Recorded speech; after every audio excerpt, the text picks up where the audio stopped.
Welcome back to another episode. And today we're going to talk about how you create your own reality.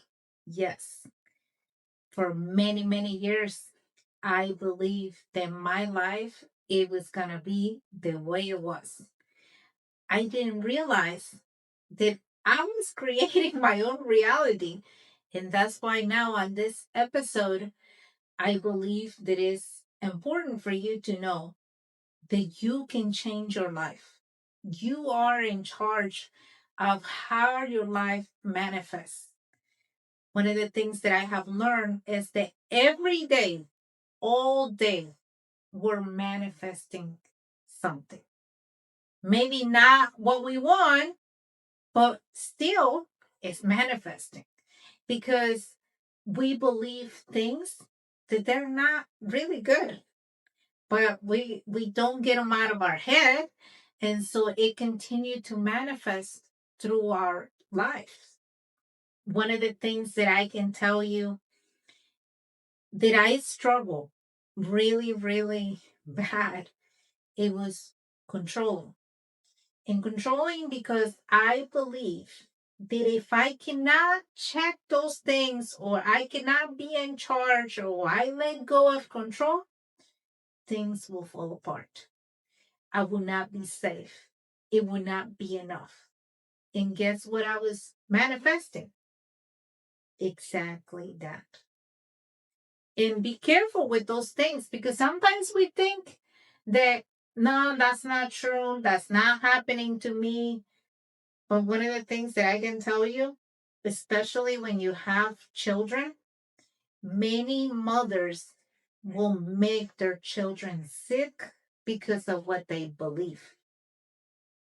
One of the things that my mother used to tell me, do not go outside with no shoes on because the dirt is cold and you're going to get an ache, uh, body aches. And guess what I used to get? Exactly that, body aches. Every time I went outside with no shoes on, I will get that. And when I came here to the US, I used to tell my children that you got to put shoes on because if not, you're going to get that. And my children will look at me like, how do you know that? I'm like, it's going to happen.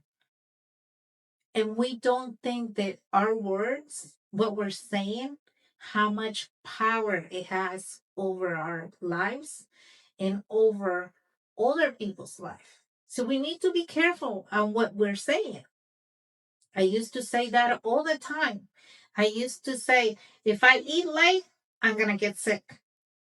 And guess what's happened? I will get sick. So now the older way of that, which is something good if we know how to use it, because you can say positive things the same way that you say negative things, and those negative things come true. You can start rewiring your brain and training your body into receive blessings, to receive positivity. And I know, a lot of people are going to say, well, then how can I not manifest what I want? If it's about just talking, why am I not getting what I want? Let me tell you why. Because the mind is something that it was trained since you were a child. So your body, your mind think, they play the same song, they dance at the same rhythm. And when you stare at the mirror, or you stand in front of the mirror and say, I'm wealthy, money comes to me, and you can say it for months and it's not happening, it's because you're in a process of training. Your mind knows it, but your body doesn't feel it. Your body still knows that, hey, that's not true what you're saying. And even your brain is in contradiction. Your brain is saying, okay, this is the right thing to say, but what you're saying actually not true. You're saying you have a lot of money, but do you see the bills that you have on the table? Have you checked your bank account? Do you see that we don't have enough to pay rent? Do you see that? So your brain is in contradiction because you're in a process. So to be able to manifest those things is not just about speaking, it's about feeling it. In the way you're gonna feel it, that's the hardest thing. I know. You're probably hearing it and it's like, so what do we do? What do we do? How do we do the feeling? That's one of the questions that I asked myself when I started this process. I was like, I understand everything. I understand what you're saying. I understand that my brain is creating this. I understand that I have traumas, but how can I let go? Show me because I'm doing everything. I've read the books. I listen to the podcasts. I'm continuing to read more, doing things, and I still don't see results. But results is not about reading more books. It's not about listening to the next podcast. It's not about going to the next event of transformation. It's doing those things, but doing them from the mindset of I no longer need. I'm now actually gonna empty myself out. Before you start getting more podcasts, more events, more books, empty yourself out from the things that they no longer belong to you.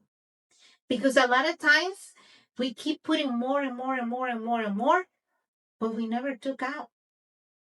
And how you're probably asking yourself, so how do I take those stuff out?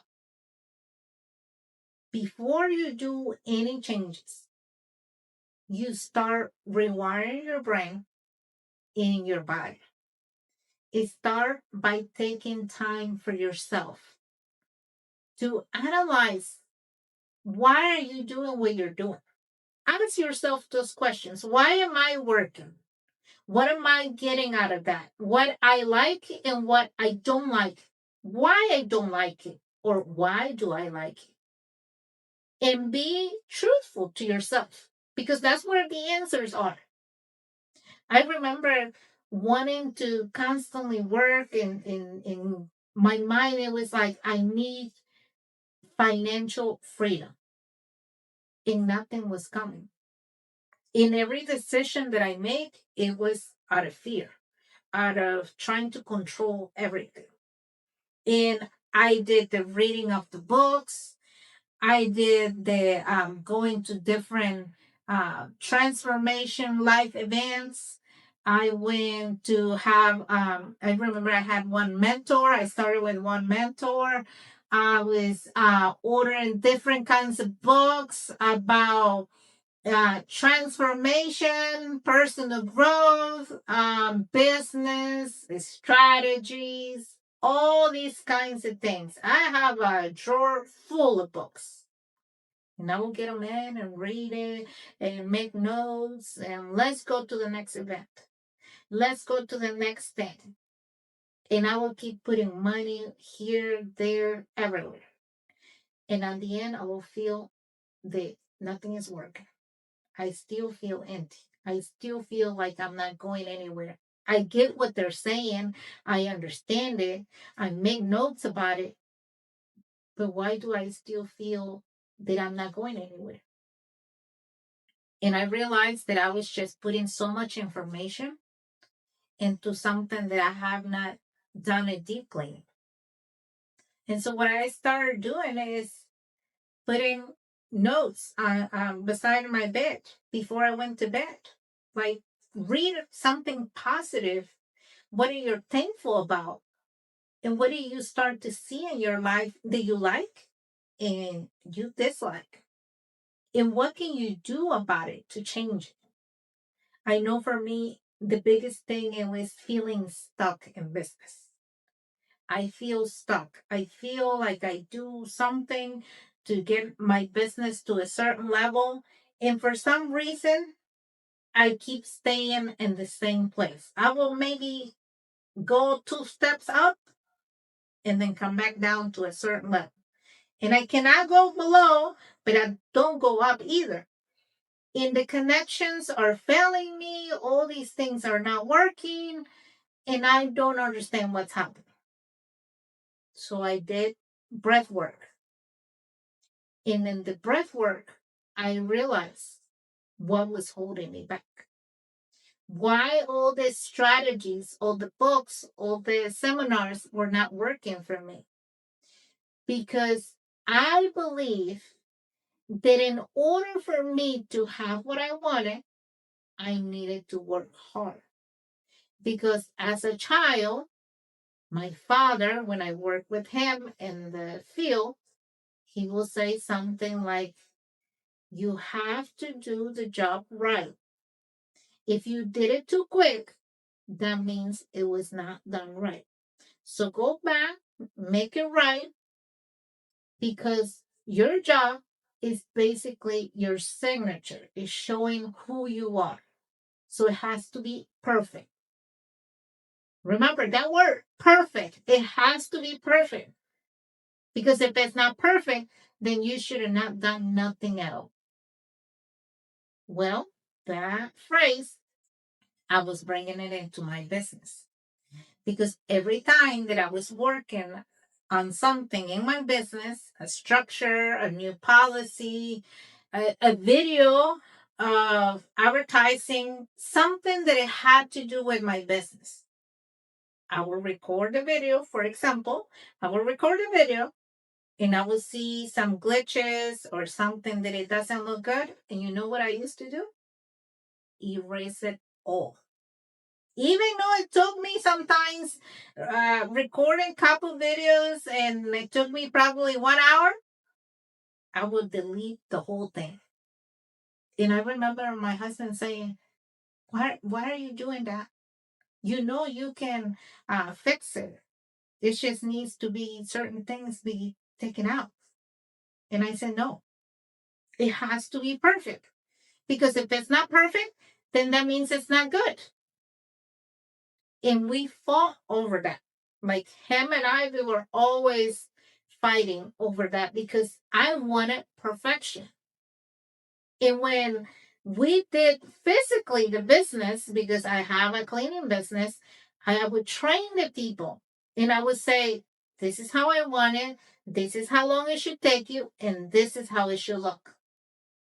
When I would see people that they were not doing exactly what I wanted and how I wanted to the minimum detail, I would say that's not right.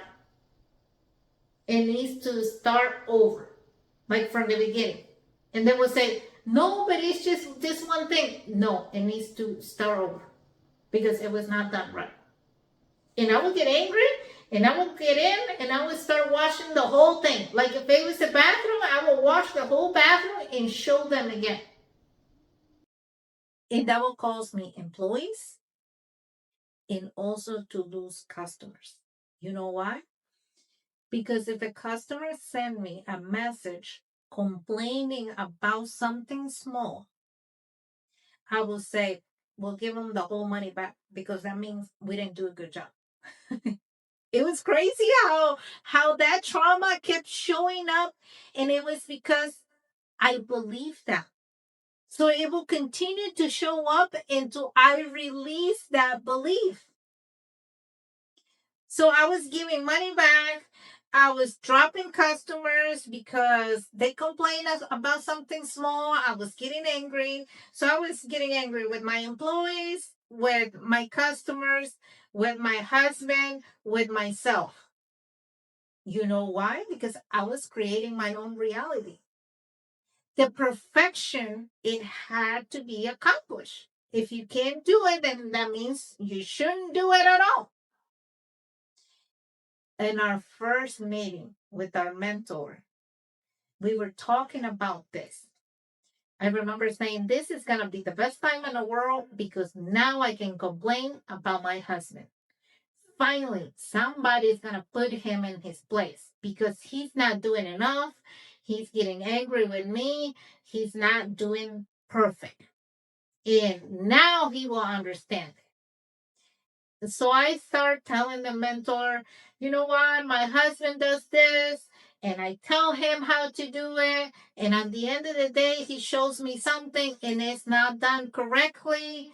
And I believe that when you're going to serve somebody, it has to be perfect because your work is speaking about who you are.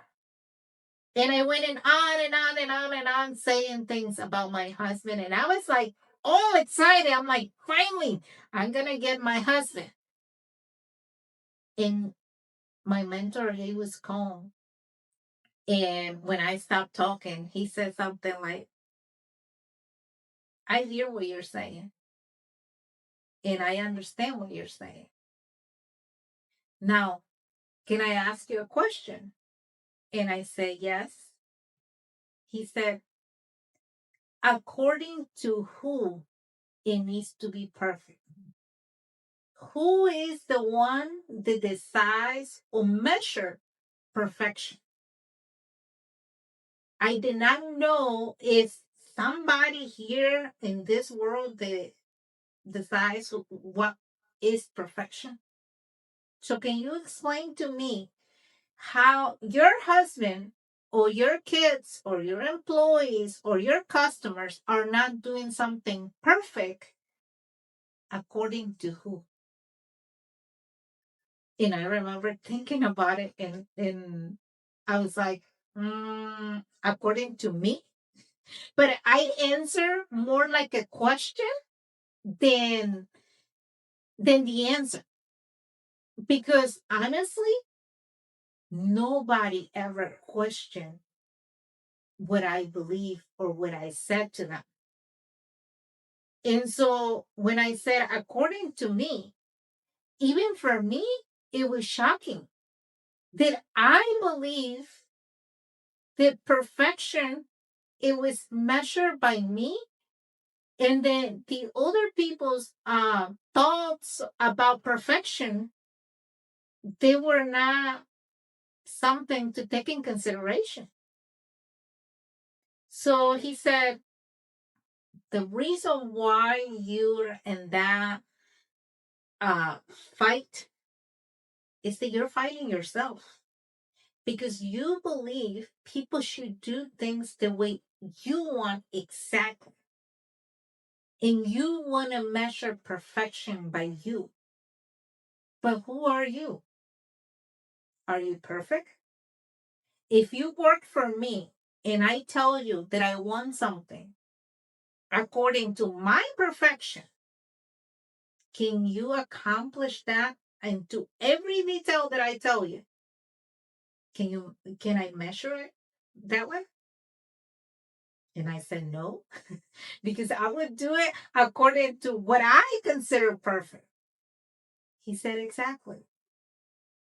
People can do their work as close as what you want, but at the end of the day, they're gonna do it is what they consider perfection for them.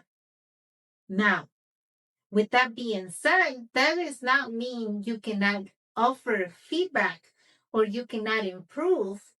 You can show them where they could have done better, but it comes with compassion, with trying to help, with embracing what they already done.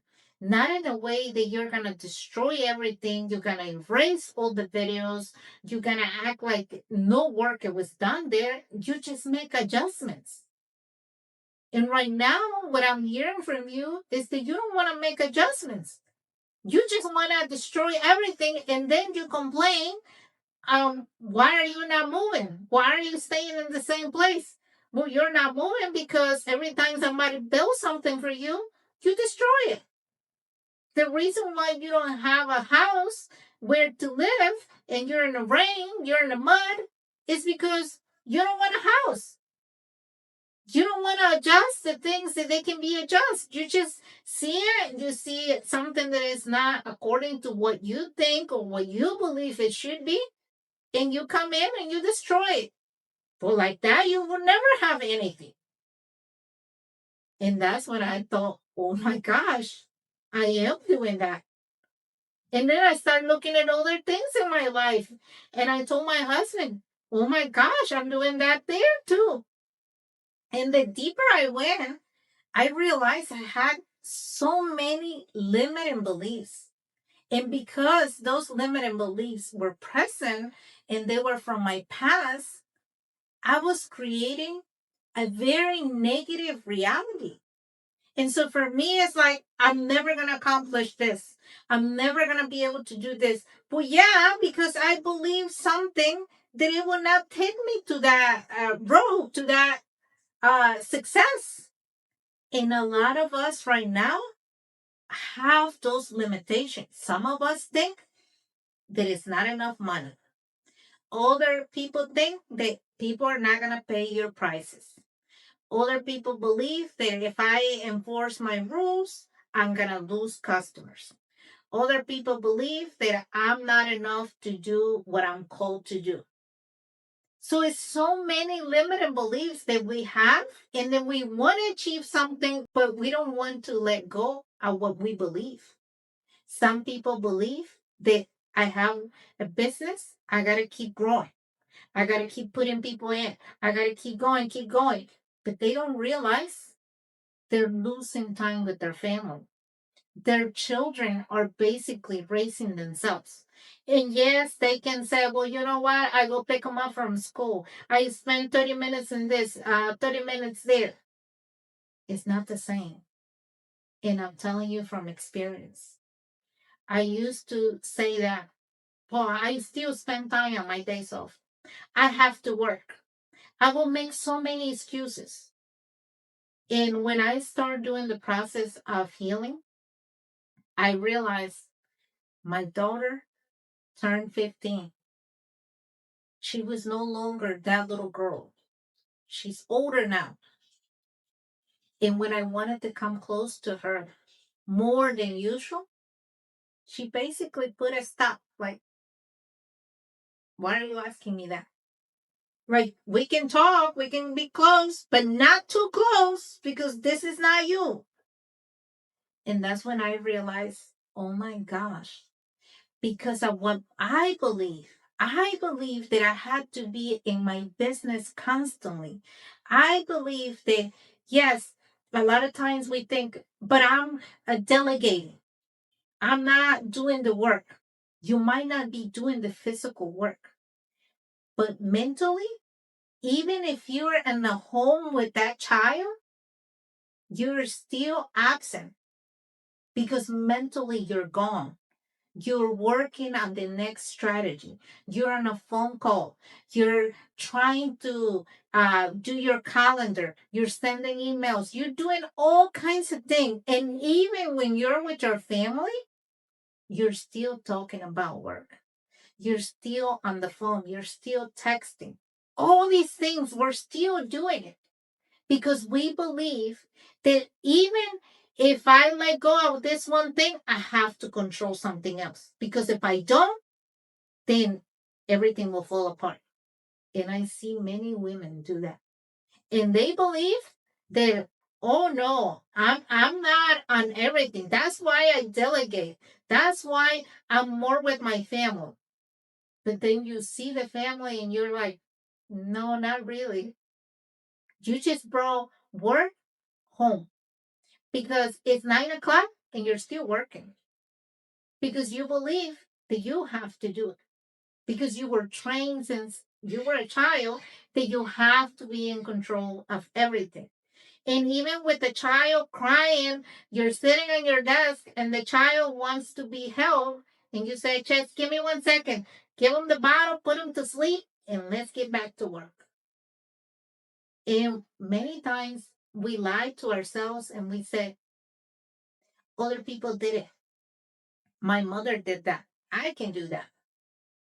And we keep repeating the same beliefs, the same traumas. And that's why the life that we live is a reality. And when we see somebody else living differently, we don't believe it. We say, that's not true. I don't believe that. I don't think that's how it's happening because it's not happening to me. So how can it be happening to her? That's not true. And so when we see that, we judge that person instead of asking, how they're able to do that. And I'm telling you that because I used to be that person. I used to be that person that I would see people like that and I would say, I don't believe they can do that. I don't think that's true. My mentor is one of those people. He has a child and his wife travels with him everywhere.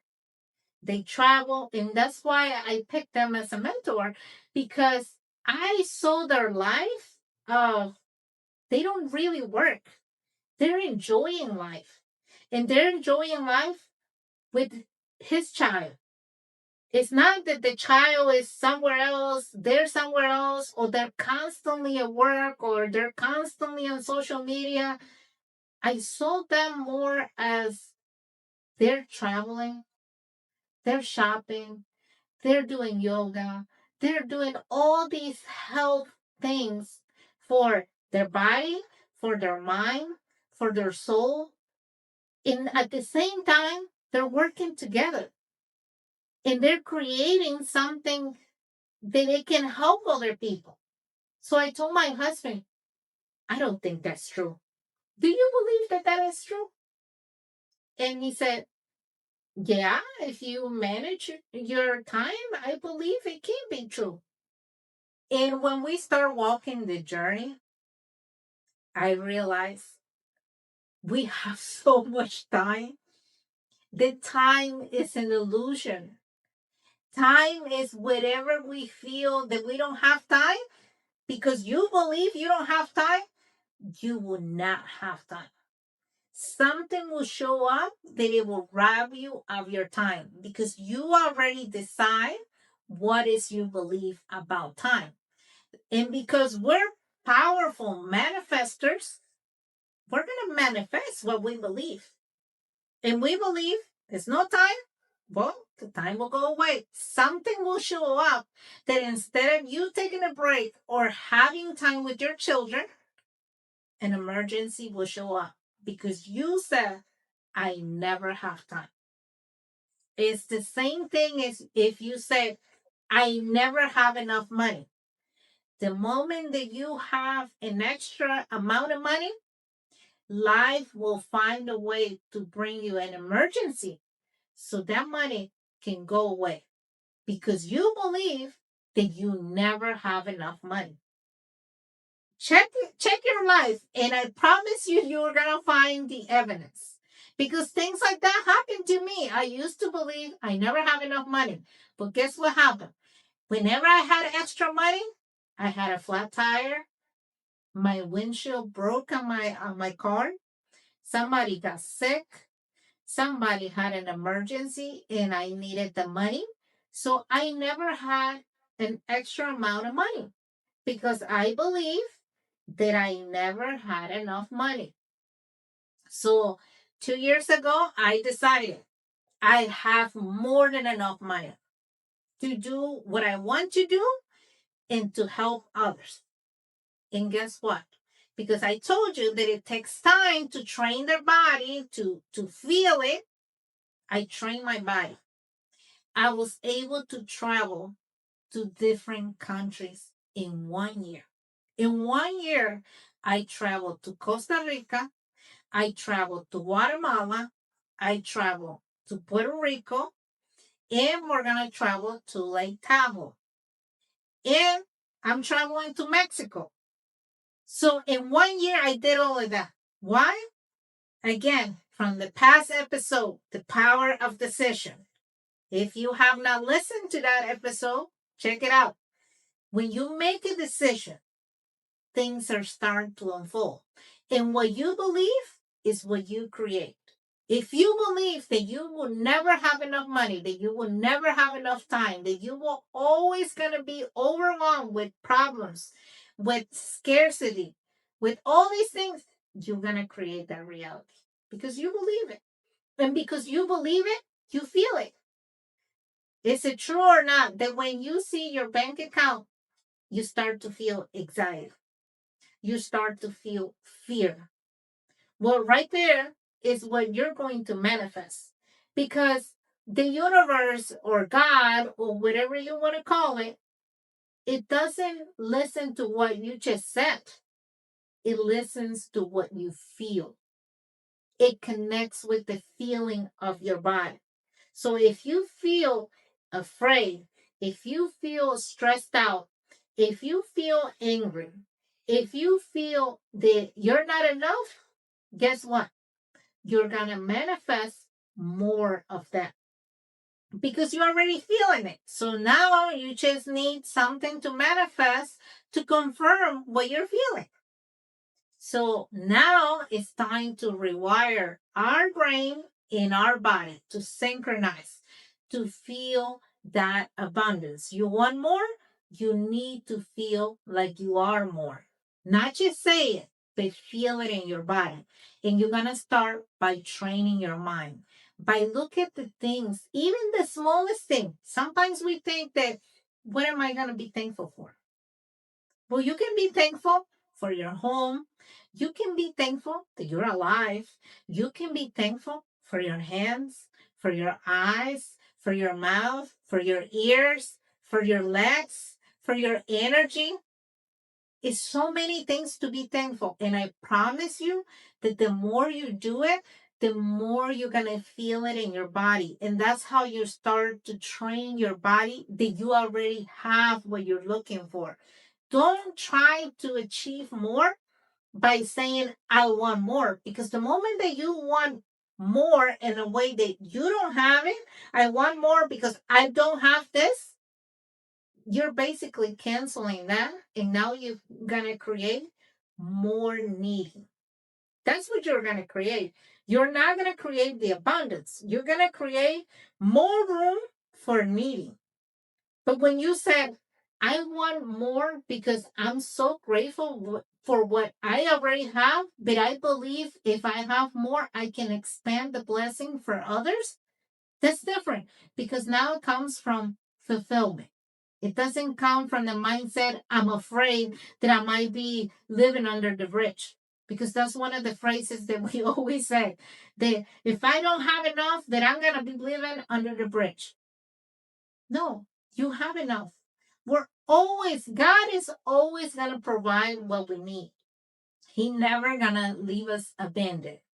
So if your focus is on scarcity, anger, comparison, I'm not enough, you're going to continue to recreate that life.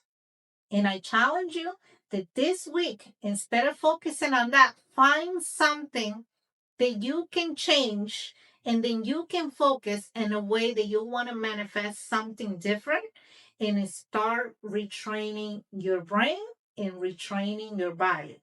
You don't have to go and do something so big. Start by writing it down.